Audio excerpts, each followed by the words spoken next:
আমি 10ম শ্রেণীর ছাত্র। আমার নাম উপেন। ছোটবেলা থেকে আমিও আমার বোন একসঙ্গে পড়াশোনা করতাম। আমার বোন 10-এ পড়তো। আমার বোনের নাম ছিল নীলিমা। আর আমার বোনের এক বান্ধবী ছিল, তার নাম ছিল কবিতা। কবিতাও বোনের সঙ্গে পড়াশোনা করতো।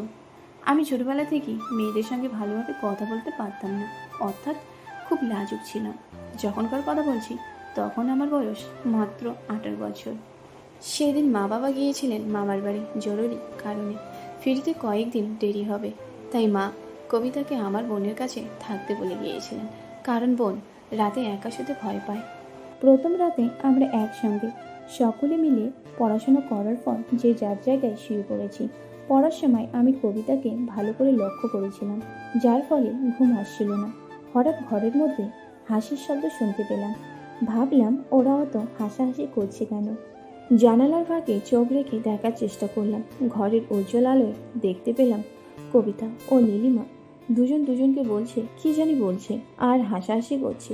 কবিতা নীলিমাকে বলল, আমার টুকটুকিতে ওঠার জন্য মনটা খুব কুটকুট করছে। নীলিমা জিজ্ঞেস করলো, তাহলে কি হবে? কবিতা বলল, জানিস না বুঝি, সাইকেলে উঠলে খুব ভালো লাগবে। নীলিমা বলল, ছেলেদের বাইকে উঠলে আরও বেশি ভালো লাগবে। কবিতা বলল, কিন্তু এখন বাইক পাবি কোথায়? নীলিমা উত্তর দিল, কেন, আমার দাদা আছে তো।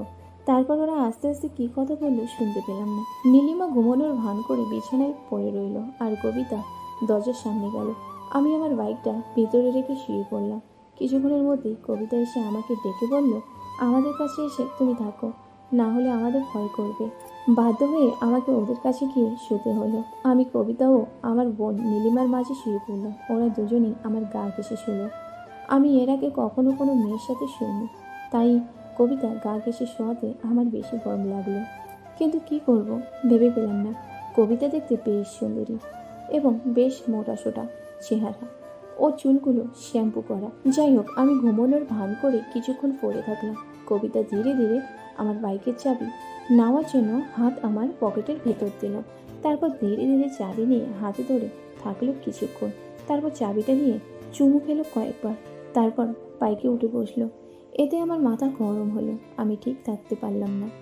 আমি চোখ খুলে বাইকের সামনে গেলাম। আমাকে দেখে প্রথমে কবিতা চমকে ওঠে আর বাইকে স্টার্ট দেওয়া বন্ধ করে দিল। তারপর আমি বললাম, কি হলো, বন্ধ করলে কেন? আবার শুরু করো করো, বাইকটা স্টার্ট দাও। ভালো তো লাগছে, চোরের মতো বাইকের চাবি চুরি করেছো গাড়ি চালাবে বলে। এখন চুপ আছো কেন? নাকি তুমি বাইক চালাতে পারো না? নাকি তুমি নতুন ড্রাইভ শিখছো? তখন কবিতার সাহস পেয়ে আবার স্টার্ট দিতে লাগলো। আমি সুইচটা টিপে লাইটটি জ্বেলে দিলাম। অবাক হয়ে দেখলাম কবিতা আমার বাইকটাকে যত্ন করে আদর করছে। লাইট জ্বলতেই প্রথমে একটু লজ্জা পেল।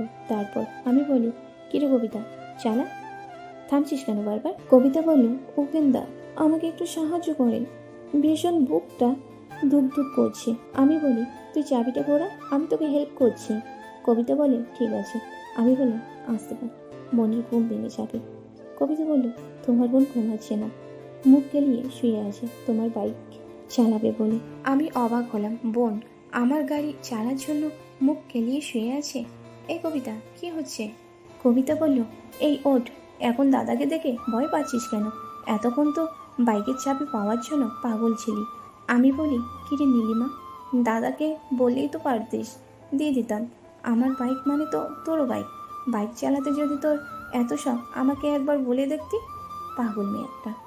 তারপর বোন আর বোনের বান্ধবী দুজনকে আমার সুন্দর বাইকটাকে চালাতে দিলাম। ওরা তো চাবি এবং বাইকটা পেয়ে খুশিতে আত্মহারা হয়ে গিয়েছিল। ওরা দুজনেই একসাথে আমার বাইকটা চালাতে শুরু করলো।